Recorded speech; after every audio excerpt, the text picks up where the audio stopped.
So if you are transferring your vehicle from one state to another, you could be exempt from vehicle sales tax, but this is not something that is automatic, okay, with the DMV. So I just want to shed some light, give you guys a few examples to help you understand whether or not you will be qualified for vehicle sales tax exemption, okay? So if you have a title that is already in your name, and you're coming from one state going to another state, you pay taxes in that state in question, normally you will be exempt from vehicle sales tax, or you could be expected to pay a sales tax difference, okay, if additional taxes could be owed, depending on DMV's calculation. Maybe the old state you're coming from was at a lower sales tax rate, and now you're going to a state that is at a higher sales tax rate. So you could be expected to pay a difference in this type of example. Okay. But, you want to be sure and, talk to the DMV about any exemptions possibly, if you've already had this vehicle in your name. Okay.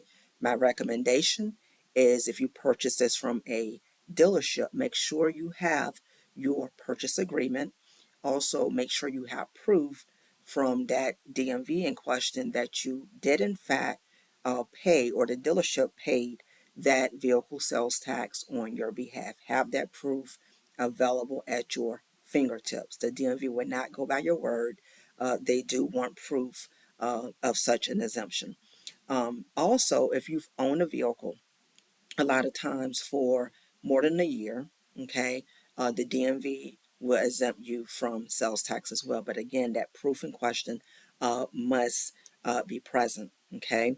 Another example could be if you receive a vehicle as a gift from your parent or from a spouse, and you're coming from that state that honored that exemption there, your new state will also honor that exemption, but again, have that proof available, okay? Another example, or two more examples I want to share, is if you are a nonprofit 501c3 and the vehicle is going to be used accordingly, that's an exemption as well.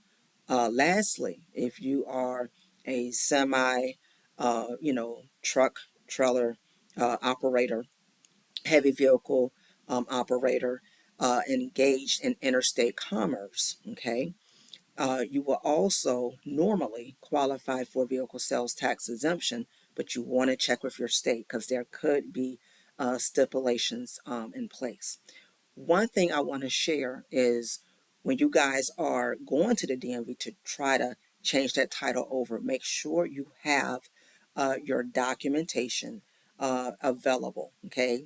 You will be expected to provide your documents pertaining to your exemption. And sometimes the DMV will have these forms available also that you will complete at their office. But it's best to have these forms completed. And sometimes they could require notarization. So it's good to have these before you go to the DMV. Do your homework, do your research pertaining to the applicable sales tax exemptions at hand. And if you have to pay a difference as well, be mindful of that if you can before you visit the DMV. Okay.